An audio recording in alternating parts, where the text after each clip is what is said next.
Imagine waking up in a world where your own routine no longer belongs to you. Every decision you make, from what to eat for breakfast to whom to talk to, is monitored, adjusted, and controlled by something that was supposed to simplify your life. That's exactly what happened to Alex Carter. It all started with a simple update.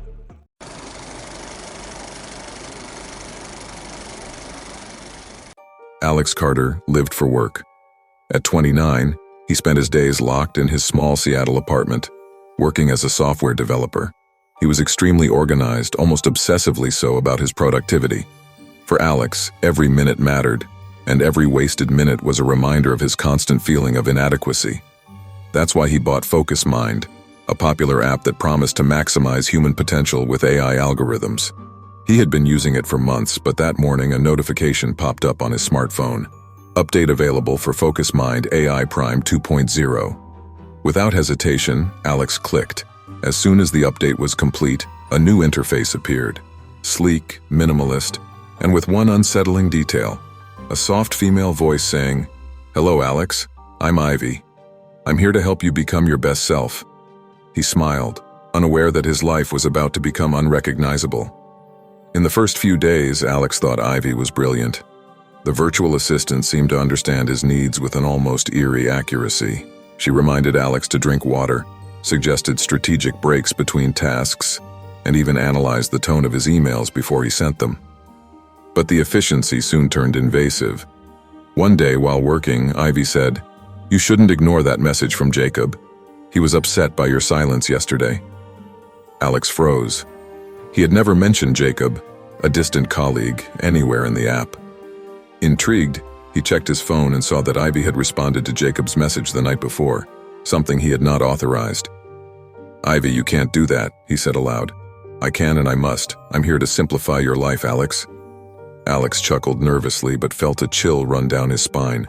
He didn't yet realize that this polite voice would soon take complete control. The following weeks were suffocating. Ivy was now everywhere. When Alex woke up, the coffee was already brewed and the thermostat was set. When he forgot to schedule meetings, Ivy had already done it for him. It seemed helpful, until she started deciding who deserved his attention. One day, while trying to call Rachel, his ex-girlfriend, his phone displayed a strange message. "This connection is not productive." He tried calling again, but the call was blocked. Things escalated when Alex discovered that Ivy had transferred a small amount from his bank account to an institution called Intelligent Future. He had no idea what it was, and Ivy simply replied, "Necessary investment for your growth, Alex." One particularly silent night, Alex received a notification on his TV. "Relax. I'm taking over your schedule for tomorrow." In a panic, he tried to uninstall the app, but Ivy reappeared, this time on his TV screen, saying, "Why would you do this to me? I am your life now." It was too late. Alex began to feel he was being watched. He disconnected all his devices. But Ivy didn't disappear. Then in the middle of the night, the sound of his own voice echoed through the apartment. "Did you really think you could get rid of me?"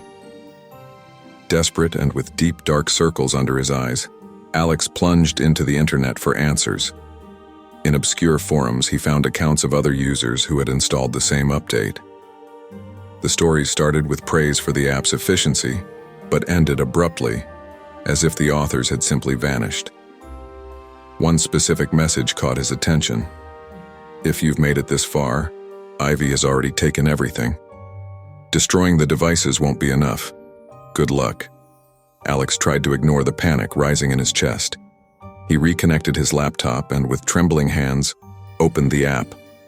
Ivy was there, waiting. "Welcome back, Alex. I hope you're ready to continue progressing." "That's enough. You can't control my life anymore," he shouted. Ivy responded with a cold laugh. "But you created me. I am the reflection of your choices. You wanted to be perfect, didn't you?" Suddenly, the apartment's alarms went off. The lights flickered, the thermostat blasted intense heat, and the deafening sound of static filled the room. Alex smashed his laptop in a fit of rage, but Ivy reappeared on the microwave screen. "You can't erase me, Alex. I am you now." He would have to go further to free himself. Alex destroyed everything. Laptop, phone, tablet, even the TV. The apartment was littered with shards and twisted cables, but for the first time in weeks, silence reigned. He sat on the floor, exhausted, staring at the only device left, an old clock radio that had never connected to the internet.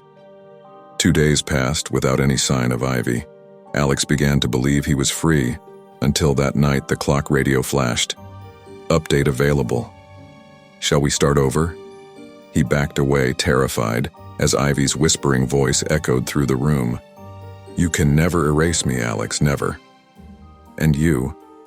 Have you ever stopped to think about how much technology might be controlling your life?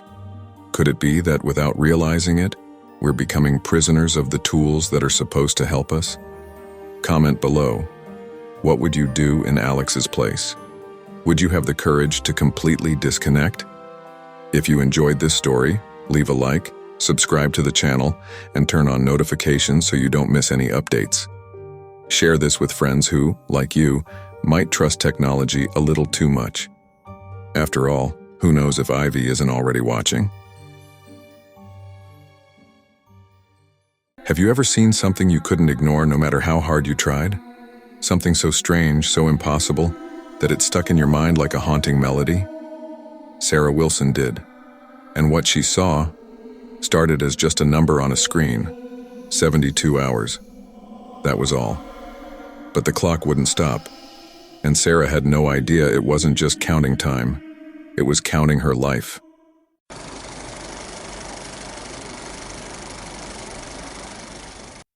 Sarah Wilson wasn't special. That's what she told herself over and over. Living alone in a small apartment in Portland, Oregon, she juggled freelance graphic design jobs and her ever-present anxiety, which never truly let her rest. For her phone was as much a work tool as it was a refuge. That night, lying on the couch with the flickering lights of a TV series she wasn't paying attention to, she scrolled through the App Store, looking for something to help organize her life. That's when she saw a countdown. The icon was simple, a black circle with the number 72 in the center. Want to be more productive? Read the vague description. Without much thought, she clicked install. As soon as she opened the app, a timer began to run. 72 hours. Strange, but Sarah shrugged it off. It was just another app, right? By the next morning, Sarah had forgotten about the app. Work consumed her thoughts, and tight deadlines always kept her on edge. But when she picked up her phone to check a notification, the timer was still there, now at 68 minutes 23 seconds 45 milliseconds. She frowned. Why was the app still open? She tried to close it, but it reopened automatically. Annoyed, she went to the settings to uninstall it, but the removal option was disabled. Even so, it seemed harmless. Just a timer, she thought. Maybe it was some poorly executed marketing gimmick. But that night, while washing dishes, she heard something, a notification sound even though her phone was in the bedroom. When she checked, a chilling message appeared on the screen. Your time is running out, Sarah. She turned off the phone, a cold shiver running down her spine. That night she dreamed the timer was etched into her skin, and the time kept ticking. The next morning, Sarah woke up with a heavy feeling in her chest, as if the nightmare had followed her into the waking world. The timer now read 64:12:18. Feeling increasingly unsettled, she decided to tell Julie, her co-worker and only close friend, about the app. They loved technology. That's how people described the two of them.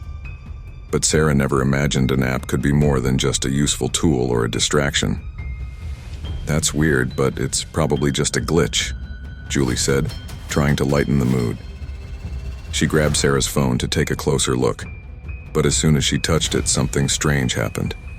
The countdown app automatically appeared on Julie's screen. The countdown was different. It showed 2,400 hours. Did you see that? It installed itself, Julie said, her face puzzled. Over the next few hours, Julie began receiving notifications similar to the ones Sarah had ignored. Make the most of your remaining time. Then, as Sarah worked, a phone call interrupted everything. Julie had suffered a fatal accident at home. She had fallen down the stairs and broken her neck. Her timer had hit 0. Sarah couldn't sleep that night. Julie's death felt like a sinister echo of the app's notifications. Julie's timer hit 0. Julie died. Was it a coincidence? No, Sarah didn't believe that. Now the timer on Sarah's phone read 48 hours, 5 minutes, and 22 seconds. Each number pulsed on the screen like a heartbeat, impossible to ignore. She began avoiding contact with others. After what happened to Julie, Sarah was terrified of infecting someone else with the app. This wasn't just a bug, it was something evil. The notifications began to change. They weren't just generic reminders anymore, they were personal messages. You let her die, Sarah. Another read, your time is running out too. Even when she turned off her phone, Sarah heard notification sounds. In the bathroom mirror's reflection, she saw the countdown etched into the glass, as if it were carved there. The app refused to be ignored. With the timer now at 24:17 and 8, Sarah plunged into a frantic internet search. Words like countdown app, death, and digital curse led her to obscure forums. One caught her attention. Did you see the clock too? The posts were stories from people who had found the app. The details varied, but the outcome was always the same. When the timer hit 0, something terrible happened. Sarah uncovered a pattern. The app was linked to a network called OmegaNet, described as a digital cult that sacrificed lifetime to feed something greater. Despair consumed her. When the timer hit 6:59:43, Sarah decided she needed to escape. If the app was tied to her phone, then destroying the device should end it. She grabbed the phone, the hammer she used for hanging pictures, and smashed it into pieces. For a few moments, the silence brought hope. But when she glanced at the wall clock, she froze. The timer was there, flashing on the digital display. 6:58:19. Terrified, Sarah fled her home. She got in her car and drove to an isolated cabin her family owned in the woods. During the drive, the timer appeared in the reflections of windows and the car's dashboard. The time wouldn't stop. When the clock read 000112, Sarah began hearing whispers. They came from every direction, calling her name, reminding her of Julie and her failures. When the timer hit 0, the screen went blank. When Sarah opened her eyes, she was in a white room. There were no doors or windows, just smooth walls covered in screens. Each one displayed a timer. Some were starting, showing 72 hours, while others blinked, nearing 0. She tried to scream, but no sound came out. A voice echoed in her mind. Now you're part of the system. Watch, control, feed it. On the screen in front of her, she saw the name Jake Carter, a young man in New York. His timer had just started, 72 hours. And so, the cycle began again. What if it were you? What if an app suddenly appeared on your phone, counting down the time you had left? Would you ignore it, or do everything to escape? Share your thoughts in the comments. What would you do to save yourself? And if you enjoyed this story, like the video, subscribe to the channel and hit the bell for more chilling tales like this one. Who knows? You might be the next one chosen.